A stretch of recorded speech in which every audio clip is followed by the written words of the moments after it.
La crise sanitaire n'est pas derrière nous, on en a encore pour des mois, a dit hier Emmanuel Macron. La flambée des cas de Covid en Martinique et en Guadeloupe, des taux d'incidence jamais atteints encore en France, le retour du masque. Partout où le taux d'incidence dépasse les 200 cas pour 100 000, la troisième dose pour septembre. On va parler de tout cela ce matin avec nos invités, avec vous aussi, chers auditeurs. Venez poser vos questions au 01 45 24 7000.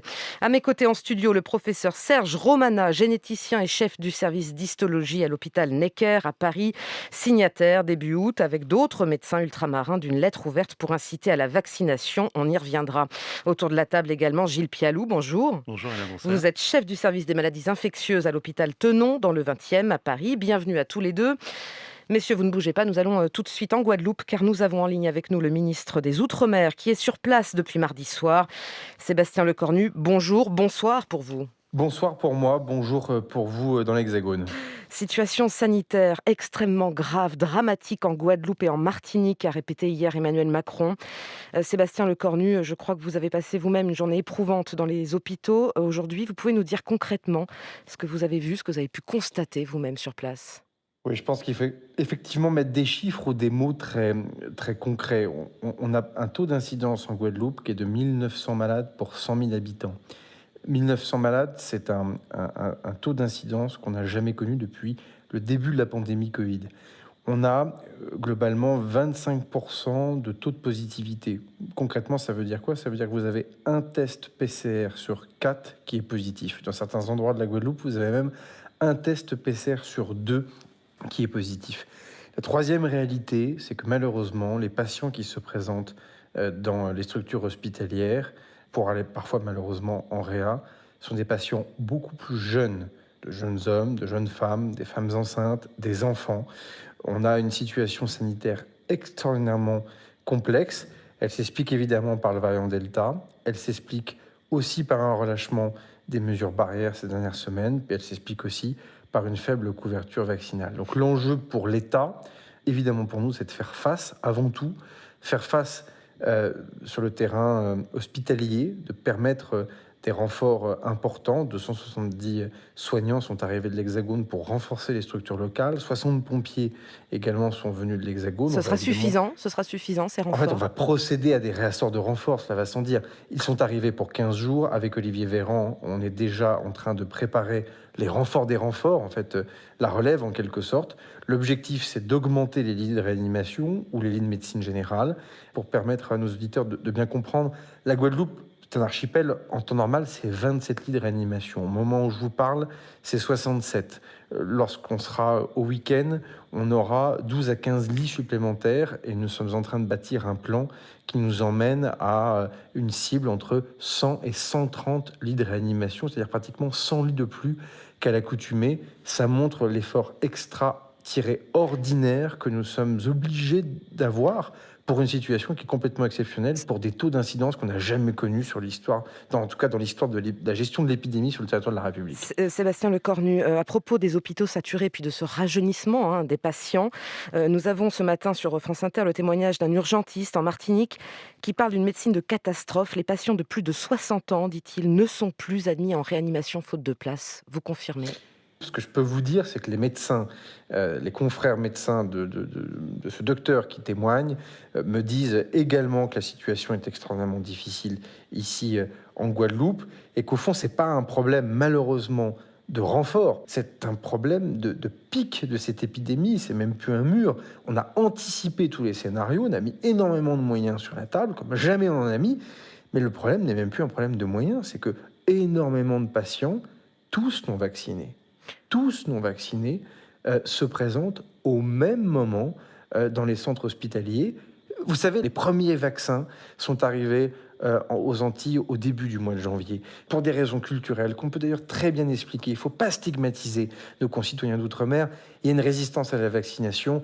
C'est là où moi je lance un appel extraordinairement grave et solennel à nos concitoyens d'outre-mer. Je l'ai dit nombreuses fois, à nombreuses reprises depuis mon arrivée. Il faut se faire vacciner. On paye un variant dangereux avec une faible couverture vaccinale. Dernière question, Sébastien Lecornu. Comme la Martinique, la Guadeloupe à son tour est reconfinée strictement. Annonce du préfet hier soir. Plages, bars, restaurants fermés, retour des attestations. Au jour d'aujourd'hui, il n'y a pas d'autre solution que le reconfinement. Alors, en fait, la Guadeloupe était déjà reconfinée. On a juste Partiellement. Oui, en fait, on a fermé les commerces non vitaux. C'est la vraie mesure nouvelle avec un certain nombre de jauges. Bah, on revient à la technique du confinement parce que la saturation et le risque d'engorgement de l'hôpital, public comme privé d'ailleurs, sont tels que le confinement reste évidemment la solution d'urgence de court terme. En fait, il faut dire les choses assez simplement. Renfort hospitalier plus confinement égale solution à la crise à court terme. Vaccination égale solution aux crises qui vont venir à moyen et long terme. Il faut malheureusement avancer sur ces deux jambes. Enfin, moi, je suis assez bouleversé de ce que j'ai vu aujourd'hui. Je vis ça assez difficilement. Ça Mm. dépasse la politique et l'engagement ministériel classique, ce que nous vivons. Et je dois bien vous avouer que ça me touche beaucoup. Voilà le ministre des Outre-mer, Sébastien Lecornu, depuis la Guadeloupe. Interview enregistrée tôt ce matin, décalage horaire oblige. Le ministre qui est attendu tout à l'heure en Martinique. À mes côtés, donc, nous retrouvons Gilles Pialou de l'hôpital Tenon, Serge Romana de l'hôpital Necker. Beaucoup d'informations dans ce que vient de dire le ministre. Rajeunissement des patients, défiance culturelle face au vaccin. On va revenir bien sûr sur tout cela. Mais d'abord, on vient d'entendre dans la voix du ministre, bouleversé, à quel point l'heure est grave. Professeur Romana, qu'est-ce que vous ressentez, vous qui êtes guadeloupéen ? Je suis bouleversé, évidemment. Hein. J'ai passé 2 heures hier, un webinaire en direction de la Guadeloupe. Et ce qui est terrible, c'est le contraste entre la peur du vaccin et la catastrophe sanitaire dans laquelle on se trouve. Il y a comme une sorte de petite déconnexion.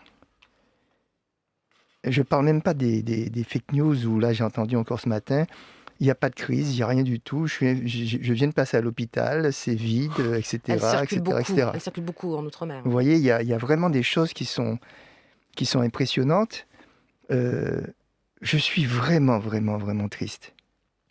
Le ministre évoque une défiance culturelle, professeur Romana, par rapport au vaccin. Je crois que c'est une moyenne de 20%. Enfin, c'est une personne sur 4 vaccinée aujourd'hui seulement. De quoi on parle quand on parle de défiance culturelle ? Je ne sais pas de quoi il parle. Je ne sais pas ce que ça veut dire, la défiance culturelle. Je sais pas. Alors, en plus, je dis, c'est pas... Je pense qu'il y a un vrai sujet. Il y a un sujet, là. Parce qu'elle peut être culturelle, elle peut être aussi politique. Il y a une défiance vers Paris, c'est ça que vous voulez dire ? Il y a une défiance... Plus forte encore qu'en métropole. C'est ce qui m'est rapporté. Mais j'ai beaucoup de difficultés à saisir. Je crois que de toute façon, il y a une défiance vis-à-vis du vaccin un peu partout. Hein, c'est-à-dire, elle existe en France, hexagonale. Je lisais un article il n'y a pas longtemps, elle existe en Russie. Elle existe aux États-Unis. Mais là, c'est une personne sur 4, les vaccins qui sont là depuis janvier. Oui, je suis d'accord avec vous. Il y a un sujet. Est-ce que, par exemple, Gilles Pialou, je vais me tourner vers vous, est-ce que, par exemple, des scandales comme le chlordécone en Outre-mer peut inciter ou a pu alimenter cette défiance aujourd'hui des autorités et de tout ce qui peut venir d'en haut ? Très, très clairement. Et puis, on peut en discuter, mais par exemple, la collectivité territoriale unique de la Martinique, la CTM, a voté contre l'extension du pass sanitaire, contre l'obligation vaccinale, en faveur de la pharmacopée locale. Donc, même les autorités locales ont une responsabilité. Mais quand vous faites référence à l'affaire de ce pesticide, là, le chlordécone, mais il y a aussi la gestion des algues sargasses aussi, qui a écarté finalement l'autorité de l'État. Et effectivement, l'obligation vaccinale, le pass sanitaire, c'est pour ça qu'on n'est pas obligé d'aller chercher des éléments ésotériques. Il y a effectivement une défiance par rapport à ce qui vient du pouvoir central, et c'est très compliqué. Et de toute façon, la vaccination, ça ne va pas régler le problème actuel. Hein. Ce qui a été décrit par le ministre, c'est le syndrome lombard. Hein. C'est la première vague, c'est-à-dire que les gens ne peuvent plus rentrer en réanimation.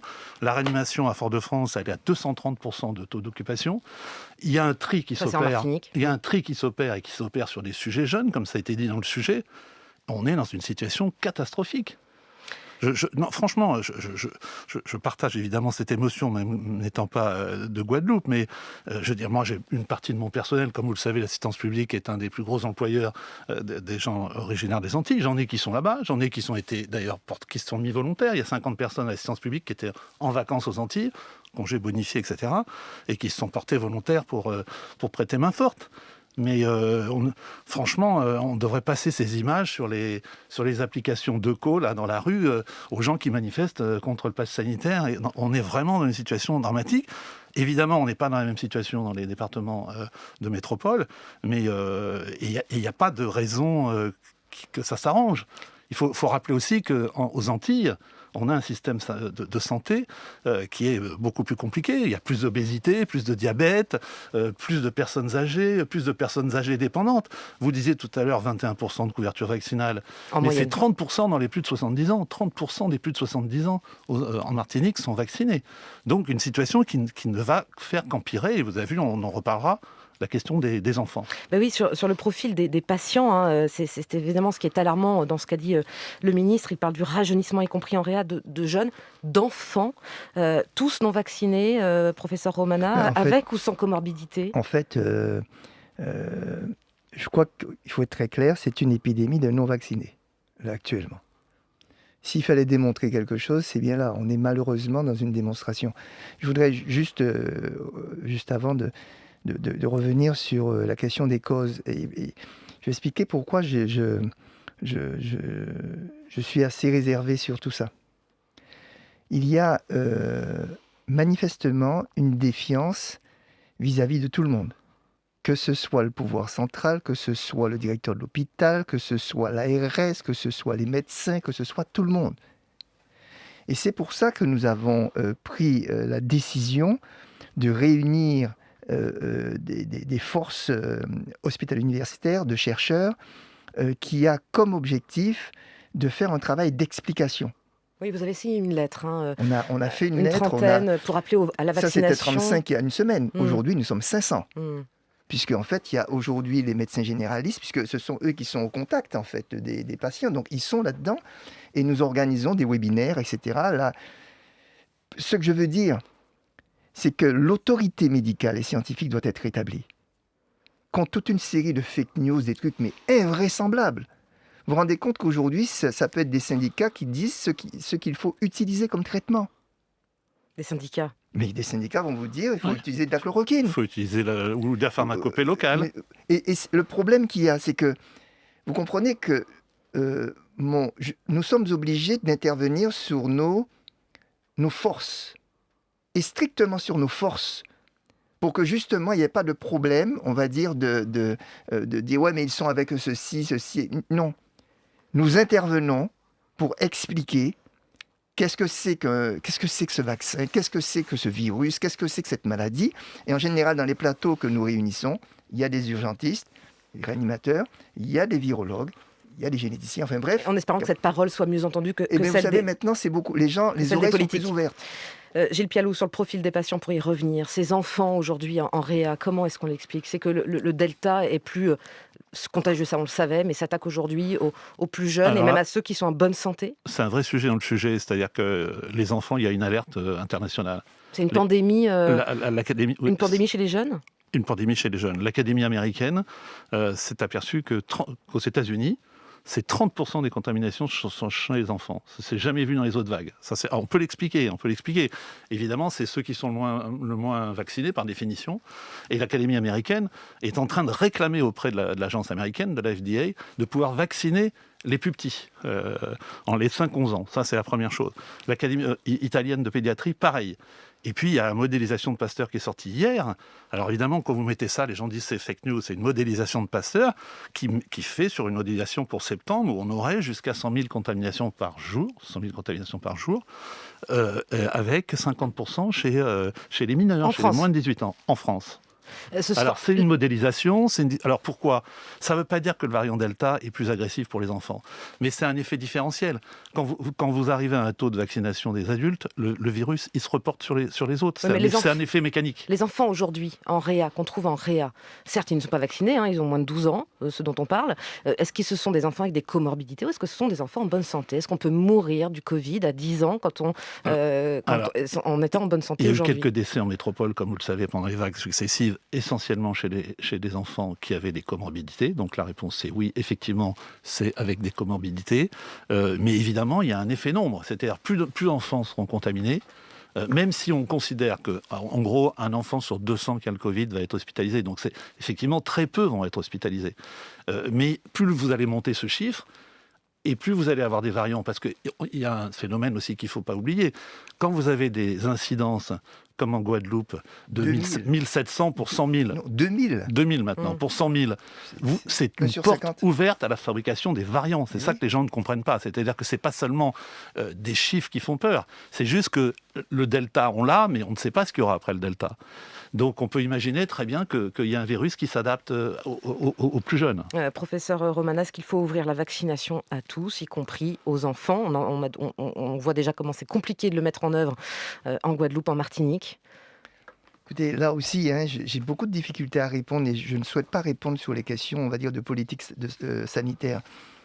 Parce que, encore une fois, c'est très différent d'ici, où il existe quand même une autorité respectée de la parole médicale et scientifique, même si elle a été écornée, mais contestée quand même parfois. contestée. Le samedi, notamment. Chez nous, en Guadeloupe et en Martinique, il y a un vrai problème. Donc, il faut, pour ce qui nous concerne, on est structuré, on est en train vraiment de monter une machine, entre guillemets, de guerre, pour pouvoir faire de l'explication à tous les niveaux. Ça va être des webinaires avec le club de football, avec l'association de jeunes, avec les élus, avec le maire, etc. Le vaccin, c'est une assurance tout risque contre les hospitalisations ? En tout cas, ce qui est certain, c'est futur. qu'aujourd'hui, ça pour le futur c'est clair, en tout cas pour aujourd'hui, la Guadeloupe et la Martinique est en train de le démontrer. Les personnes qui sont hospitalisées, qui sont en réanimation, hospitalisées c'est 97%, mais en réanimation c'est 100% qui ne sont pas vaccinés. Non vaccinés. Absolument. C'est très clair ça. Je vous propose, messieurs, d'aller faire un petit tour au standard, retrouver nos auditeurs. Bonjour, bienvenue Frédéric. Oui, bonjour, est-ce que vous m'entendez correctement ? On vous entend bien, je crois que vous nous appelez de Fort-de-France. Je vous appelle de Fort-de-France et en peu de mots, je voudrais juste compléter l'analyse que vous faites quand vous parlez du chlordécone. Ce qu'il faut bien comprendre, c'est que le chlordécone, ce n'est pas seulement un polluant extrêmement toxique. Il faut comprendre que pendant des années, les autorités sanitaires sont venues en radio et en télévision expliquer à la population, vous avez la meilleure eau potable de France, vous pouvez la boire.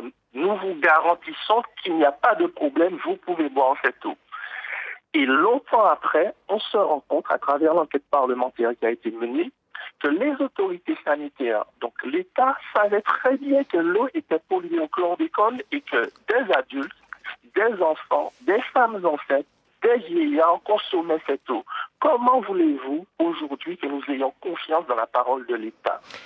Par-delà cela, je le dis rapidement, comment voulez-vous, nous ne sommes pas réticents à la vaccination puisque nous sommes vaccinés contre la rougeole, nous prenons les 11 vaccins, il n'y a aucun problème sur cela.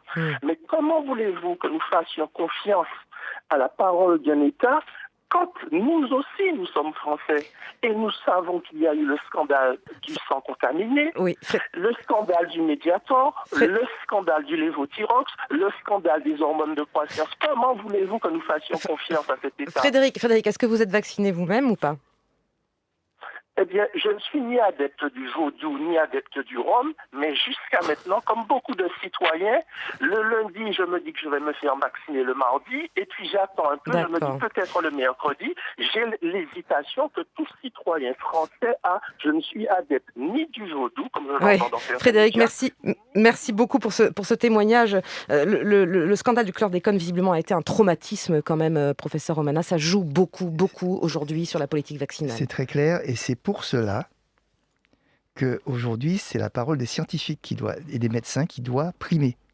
C'est pour ça que nous faisons cette campagne indépendamment des autorités politiques. Gilles Calou. C'est majeur ce qu'il dit, parce que on a eu, on va pas faire l'historique, mais on a eu, rappelez-vous, première, deuxième vague, la science toute puissante, puis au début janvier, le président de la République qui s'est écarté du conseil scientifique, puis c'est devenu une parole politique. Et là, franchement, j'en ai discuté avec des intervenants qui sont passés d'ailleurs à votre micro, qui font le même métier que moi, c'est qu'il faut qu'on revienne. Il faut qu'on revienne parce qu'il faut réexpliquer. Qui êtes sur le terrain. Dans le cambouis, on ne sait pas qu'on a la science infuse, mais c'est juste que nous, on ne fait pas de la politique. on fait du sanitaire, et que c'est important. Là, il y a plein de discussions sur les troisièmes doses, sur les rappels, sur les nouveaux vaccins, etc. Plus ce qui se passe là actuellement en métropole aussi. Oui, parce que là aussi, c'est moins alarmant, bien sûr, que ce qui se passe en Outre-mer, mais aucune décrue de l'épidémie à l'hôpital, si la situation même s'aggrave. Vous le constatez vous-même, Gilles Pialou, dans votre service? Tout à fait. Moi, pour être concret, évidemment, ça n'a rien à voir avec les chiffres de la Guadeloupe. Oui. Mais quand je suis parti en vacances début juillet, on avait 2 lits. Je suis à 13, en 13 fin juillet, dans mon service. Donc vous voyez qu'il y a un temps de doublement et un temps de remplissage qui est effectivement un peu décalé par rapport aux chiffres. 30 000 contaminations hier, quand même. 30 000 contaminations. Personne n'avait prédit cette vague en juillet. Donc tout le monde est un peu à l'immunité et je pense c'est même la douche froide. qu'il faut des éléments de langage communs pour que les Français entendent tous la même chose. Vous parlez de la 3e dose, Gilles Pialou, pour les plus vulnérables. Le Conseil de défense l'a entériné. Il y aura une campagne de rappel à la mi-septembre. Est-ce qu'elle peut faire peur, cette 3e dose, Serge Romana? On a déjà du mal, encore une fois, à faire la première et la deuxième. Absolument. Et c'est pour cela, encore une fois, et j'appuie mon collègue, la parole des scientifiques et des médecins doit être rétablie. Alors, c'est encore plus gravissime en Guadeloupe et en Martinique. Parce que, vous voyez, c'est associé... Je le constate comme vous, vous savez, le chlordécone, etc. J'ai entendu ça. Mais là, le problème n'est plus de savoir la cause de qui ce soit. C'est comment on arrête cela. Gilles Pialou, la 3e dose, la 3e dose, je vais vous dire, on en parle beaucoup trop. Il faut arrêter avec la 3e dose. La 3e dose, c'est une population vulnérable qui va l'avoir. Ça a été communiqué par le président de la République. Je pense que c'est des erreurs de communication. Ça perturbe les gens. Les gens vont dire, ah bah oui, mais alors si c'est un vaccin qu'il faut avoir tous les 4 mois, ça peut avoir un effet dissuasif. Il faut protéger les transplantés, ceux qui ont des maladies du sang, ceux qui ont ces chimiothérapies, ce qu'on a déjà commencé. Il faut même discuter peut-être de 4e dose, d'anticorps monoclonaux, ce qui est autorisé depuis 2 jours. Mais voilà, la 3e dose, c'est un sujet restreint pour une population restreinte. Il ne faut surtout pas oublier le boulot. C'est-à-dire qu'il faut aller chercher les 3,5 millions de plus de 65 ans qui ne sont pas vaccinés, qui sont vulnérables, les 40% d'obèses en France qui ne sont pas vaccinés, et arrêter de nous parler de cette 3e dose. Pour l'instant, faisons avec ce qu'il y a à faire, c'est-à-dire rattraper le non-vacciné et les vulnérables non-vaccinés pour augmenter l'immunité collective. Sans parler évidemment de toutes ces doses qu'on doit encore envoyer en Afrique. Je vous propose une dernière fois de retourner au standard. Nous accueillons Jonathan qui nous appelle d'Aix. Bonjour, bienvenue, on vous écoute Jonathan. Oui, bonjour, merci de prendre mon appel. Alors je vais essayer d'être synthétique. Une remarque plutôt aux médias et une question à vos invités. La remarque, on est une famille, la maman a 38 ans, on a 3 enfants, 2 vaccinés puisque la 3e n'a pas l'âge de l'être. Moi je suis vacciné également. La maman de 38 ans est immunodéprimée comme 250 000 personnes en France. On est complètement invisibilisé dans les médias, c'est-à-dire qu'on se souciait de la santé mentale et physique des Français légitimement au bout d'un mois de confinement. Nous, ça fait 17 mois. Donc voilà, c'était une remarque que je souhaitais vous faire. Votre compagne a eu 3 doses, j'imagine. Ma compagne a déjà eu 3 doses depuis un moment. Elle a une maladie auto-immune. Encore une fois, elle n'a que 38 ans, donc elle n'a aucun anticorps avec malgré les la vaccins. 3e dose. Et on sait qu'une bonne partie des 250 000 personnes dont je parle n'auront pas d'anticorps avec la 3e dose. On sait également que le vaccin, malheureusement, ne nous permettra pas une immunité collective. Donc, quelle perspective, en fait? Jonathan, merci beaucoup pour cette question, ce témoignage. Gilles Pialou vous répond. Alors, évidemment, ce n'est pas une consultation par téléphone, mais depuis le 6 août, donc depuis quelques jours, la Haute Autorité de Santé a autorisé pour les gens très immunodéprimés qui n'ont pas répondu au vaccin d'avoir les fameux anticorps monoclonaux, ceux qu'avait reçus Trump, ceux de Regeneron, à titre préventif. Donc, il faut que cette personne se rapproche et on est en train d'organiser ça chez nous à Tenon pour les transplantés, pour les immunodéprimés, ceux qui ont des maladies du sang. Et donc, c'est une voie de sortie. Un mot d'espoir peut-être quand même pour la fin. Il va y avoir d'autres vagues. Oui, c'en est un. Il va y avoir d'autres vagues. On va devoir vivre avec le Covid. Un mot d'espoir. Le mot d'espoir, c'est que ça sera peut-être tous vaccinés, mais ça ne sera pas tout vaccin. Et il faut revenir aussi sur l'abandon du masque. On y revient, c'est une erreur. Il faut le remettre d'ailleurs, oui. Voilà, la prévention combinée. Moi, l'exemple, c'est la sécurité routière. C'est airbag, plus ceinture de sécurité, plus limitation de vitesse. Et sinon, on ne s'en sortira pas. Donc, c'est passe plus masque. Moi, mon mot de l'espoir, c'est que je suis même pas dans l'espoir. Je suis aux Antilles. Il faut se vacciner massivement. Gilles Pialou, chef du service des maladies infectieuses à Tenon, Serge Romana, chef du service d'histologie à l'hôpital Necker. Un grand merci à tous les deux d'avoir pris le temps ce matin de répondre à nos questions.